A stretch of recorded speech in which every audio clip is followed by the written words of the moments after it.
평소 깔끔하기로 소문난 황영경 씨. 더러워. 뭔지. 청결한 습관 때문에 그녀 주위에는 항상 먼지 한 톨 남아나는 법이 없는데 좋은데요. 틈만 나면 쓸고 닦는 것은 기본. 정말 깔끔하죠. 청소가 취미일 정도로 깨끗이 하는데 여념이 없었습니다. 저희 집 한번 모셔야겠네요. 하지만 그런 그녀 때문에 늘 피곤한 이가 있었으니 엄마! 뭐 하는 거야? 아유, 깜짝이야. 엄마 아이크림이 다 떨어져가지고 네 거 좀 쓰려고. 이걸 손으로 찍어서 바르면 어떡해. 스틱으로 덜었어야지. 이렇게 하면 엄마 손에 있는 세균이 화장품에 다 옮겨가잖아. 골치 아픈데요, 좀. 그것은 다름 아닌 가족. 매사 결벽증에 가까울 정도로 깔끔한 습관을 고집하다 보니 가족들은 피곤할 따름인데 같이 살면 심지어 피곤할 수도 있죠. 이렇게 제대로 정리되지 않은 집도 그냥 넘어가는 법이 없고 두루뭉술한 사람이 이거 좋습니다. 채워보고 정리를 안 했어. 아이고, 큰일 났죠. 아유. 그래서 때론 이런 봉변을 당할 때도 있었습니다. 또 그런가 하면 렌즈죠. 아이고 참. 아니 넌 자주 끼지도 않는 렌즈를 뭐한다 이렇게 맨날 닦어? 자주 안 끼니까 더 신경 써야지. 끼지도 눈에 직접 않나 봐요. 닿는 건데. 세균이라도 살면 큰일 나지 안 그래? 시력이 나쁜 영경 씨. 주로 안경을 쓰기 때문에 렌즈를 자주 사용하지 않음에도 불구하고 세균 감염을 걱정해 매일 정성껏 세척을 하는데 행여 렌즈를 끼는 날에는 눈이 건조해지지 않도록 수시로 인공 눈물을 넣어주는 것도 있지 않았습니다. 노홍철 씨랑 좀 만나야겠어. 그런데 언제부턴가 눈이 빨갛게 충혈되는가 하면 눈 속에 무엇인가 들어간 것처럼 계속 이물감이 들고 안경을 쓰고도 자주 시야가 흐려지는 것이 아니겠습니까? 처음엔 피곤한 탓인 것 같아 대수롭지 않게 생각했던 영경 씨. 하지만 갈수록 나아지기는커녕 더욱 증상이 심해지자 결국 안과를 찾았는데 충격적이게도 그녀에게 내려진 진단은 각막 궤양으로 인한 실명 위기. 결국 그녀는 각막 이식 수술을 받게 됐습니다.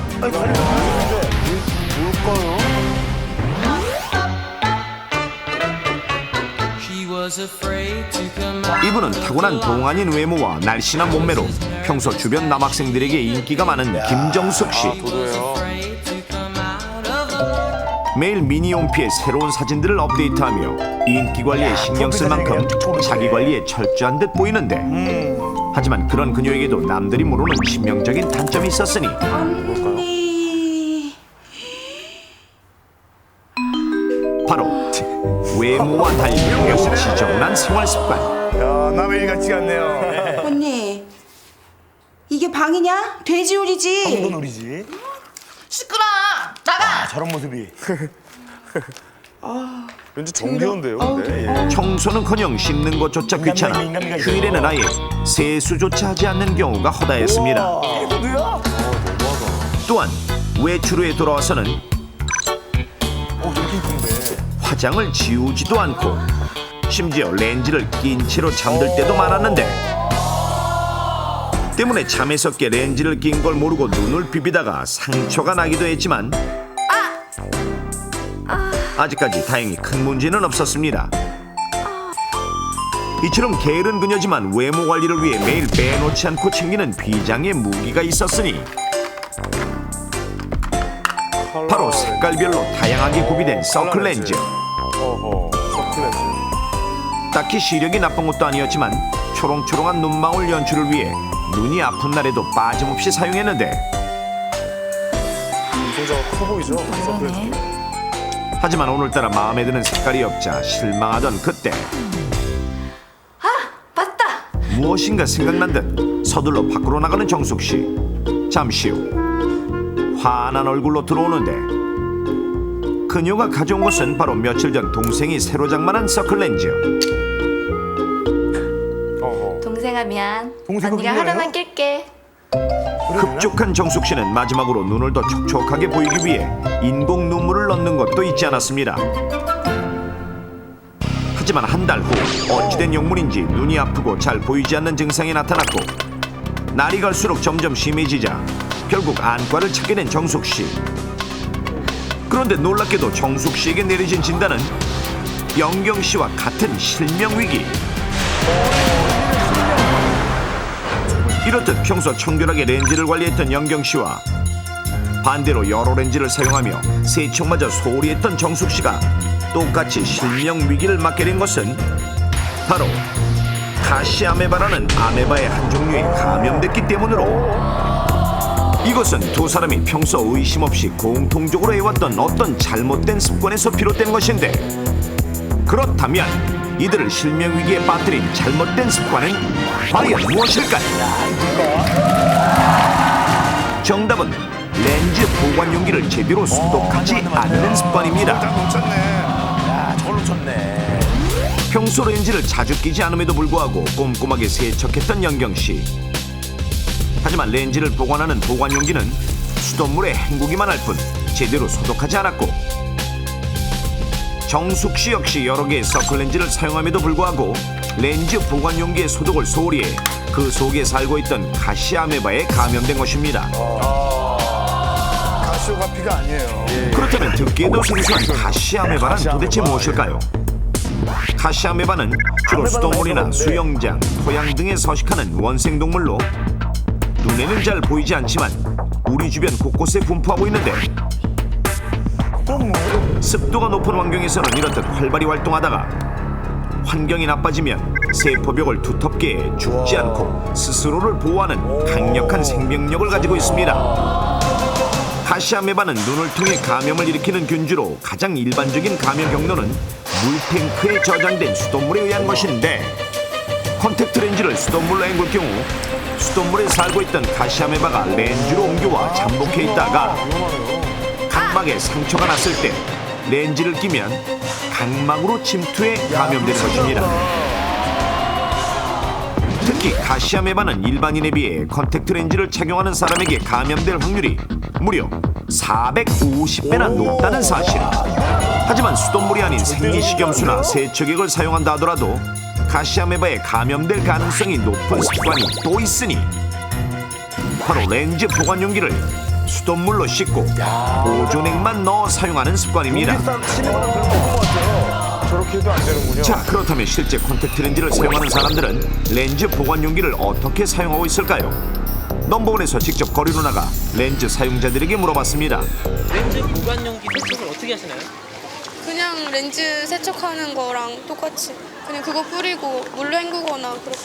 특별히 소독하는 건 없고 물로 깨끗이 항상 사용할 때마다 헹궈내는 수준이고. 그냥 따로 세척 안 하고 그 세척액으로 이렇게 한번 헹구거나 수돗물로 해서. 렌즈 세척액에 씻어서 보관할 때 그 용액에 담아서 보관하거든요. 대부분 다 비슷하게 인터뷰 이렇게 결과 대부분의 콘택트 렌즈 사용자들은 렌즈 보관 용기를 수돗물이나 세척액으로 헹군 후 보존액을 넣어 사용하거나 다목적 용액을 사용하는 것으로 나타났고, 이것만으로도 청결에 아무런 문제가 없을 거라고 믿고 있었는데, 다들 그렇죠.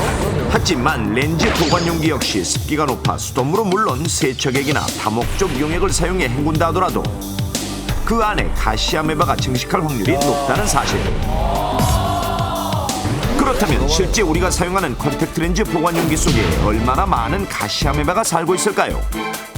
넘버원에서 현재 1년 이상 컨택트 렌즈를 착용 중이고 세척과 보존을 겸한 다목적 용액만으로 렌즈 보관 용기를 헹구는 습관을 가진 총 32명의 것을 수고해 경북대학교 의과대학 기생충학교실의 도움을 받아 실제 가시아메바의 서식 여부를 확인해 보도록 하겠습니다.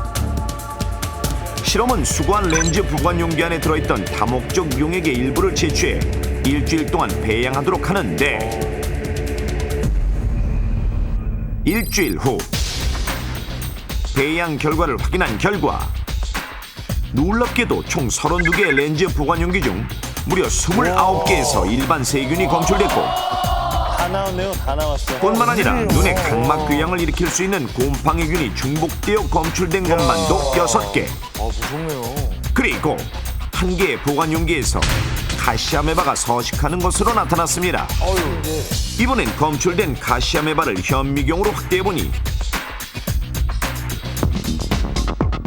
이렇듯 활발하게 움직이고 있는 가시아메바의 모습을 확인할 수 있는데, 내가 사용하는 렌즈 보관 용기에 이런 동물이 살고 있다고 생각하면 끔찍하지 않습니까? 일단 혹시 모를 감염을 우려해 가시아메바를 비롯한 가장 많은 곰팡이균과 세균이 검출된 렌즈 보관용기의 사용자들에게 정확한 안과 검진을 받도록 하는데 다행히도 네 분 다 눈의 상태는 아주 건강합니다. 그렇지만 앞으로도 각막에 상처가 있거나 렌즈 케이스가 오염된 상태에서 반복적으로 렌즈를 보관해서 착용하는 일이 있을 경우에는 그 각막의 상처를 통하여 가시아메바가 감염이 되고 결과적으로 각막염이나 각막 궤양을 초래해서 시력을 크게 저하시킬 그런 위험성은 있기 때문에 아주 주의해야겠습니다. 그렇다면 렌즈 보관용기를 어떻게 관리하는 것이 가시아메바의 감염으로부터 안전할까요? 먼저 가시아메바가 들어있는 3개의 렌즈 보관용기를 첫 번째는 80도씨 이상의 뜨거운 물에 넣고 두 번째는 생리식염수, 세 번째는 일반적으로 가장 많이 사용하는 다목적 용액에 넣은 후 10분간 방치하도록 합니다. 10분 30초 경과 후 자, 과연 3개의 렌즈 보관용기 속에 들어있던 가시아메바는 어떻게 되었을까요? 제일 먼저 생리식염수에 넣은 보관용기를 확인해보니 여전히 살아있는 가시아메바 보이시죠? 끈질기네. 두 번째로 끈질겨. 일반적으로 가장 많이 사용하는 다목적 용액에 넣은 렌즈 보관용기를 확인해보는데 역시 활발하게 움직이고 있는 가시아메바. 그렇다면 마지막으로 80도 이상의 뜨거운 물에 넣은 렌즈 보관용기는 어떨까요? 마찬가지로 현미경으로 확인한 결과 놀랍게도 가시아메바가 흔적도 없이 사라진 것을 볼 수 있습니다. 열이구나 열. 많은 콘택트 렌즈 사용자들이 렌즈 관리에는 상당히 신경을 쓰는 반면에 렌즈 보관 용기 관리는 소홀한 편인데요. 또한 시중에서 판매되는 보존 용액이나 다목적 용액을 맹신하는 경향이 있습니다. 가시아메바의 경우에는 포낭 형태가 존재해서 이런 용액 속에서 포낭형으로 존재하다가 콘택트 렌즈를 통해서 각막에 감염되면 다시 영양형으로 바뀌어서 감염을 일으킬 수 있습니다. 그래서 가시아메바를 관리하려면 렌즈 보관 용기를 반드시 끓여서 관리해야 됩니다. 이렇듯 뜨거운 물에 소독하지 않는 한 쉽게 사라지지 않는 가시아메바. 그렇다면 가시아메바에 감염될 경우 어떻게 실명까지 이르게 되는 걸까요? 대부분 가시아메바에 감염됐을 때 겉으로 나타나는 증상이 일반적인 세균성 각막염과 비슷해 며칠이 지나면 괜찮겠지 하고 병원을 늦게 찾아가는 경우가 많고, 병원에서도 정확한 감염 여부를 판단하기 위해 최소한 일주일의 배양 시간이 필요하기 때문에 적절한 치료 시기를 놓치는 경우가 많아 증상이 더욱 심각해지는 것인데, 실제 지난해 평소 수돗물로 렌즈와 렌즈 보관용기를 헹궈 사용했던 16세 여고생이 가시아메바에 감염된 사실을 모른 채 방치했다가 결국 각막 궤양으로 인한 실명위기로 각막 이식 수술을 받게 된 사례도 있었습니다. 물론 가시아메바가 눈에 들어갔다고 모두 감염되는 것은 아니지만 눈에 상처가 났을 때 각막염을 일으킬 수 있는데, 이것이 더 진행되면 각막 궤양이나 각막 증공으로 발전할 수도 있고 최악의 경우 감염된 지 한 달 안에 실명에 이를 수도 있다는 사실. 눈이 900냥인데. 특히 우리나라의 경우 콘택트 렌즈 사용 인구가 300만 명에 이를 만큼 렌즈 착용률이 높기 때문에 더욱 경각심을 가질 필요가 있습니다. 자, 그렇다면 일반적인 세균성 각막염과 가시아메바 감염 증상은 어떻게 구분해야 할까요? 가시아메바에 감염되면 눈이 빨갛게 충혈되고 통증이 느껴지거나 시야가 흐려지며 지속적으로 눈물이 흐르기도 하는데, 이런 증상은 세균성 각막염 증상과 같아서 겉으로는 구분하기 힘드니 반드시 안과를 찾아가 정확한 진단을 받는 것만이 최선입니다. 또한 가시아메바 감염을 막기 위해 렌즈 보관용기를 수돗물에 헹구는 것은 절대 금물이며, 생리식염수나 세척액, 다목적 용액을 사용해 헹군다 하더라도 반드시 80도씨 이상의 뜨거운 물에 넣어 열 소독을 해야 하는데, 일주일에 2회 이상 한 번에 5분 이상 하는 것이 안전합니다. 뿐만 아니라 절대 렌즈를 끼고 목욕이나 수영을 하지 않도록 하며 렌즈 보관용기 안에 오염된 세균들이 번식할 수 없도록 건조하고 습기가 적은 곳에 보관하도록 합니다. 사소한 관리 소홀이 당신을 평생 암흑 속에 살게 할 수도 있습니다.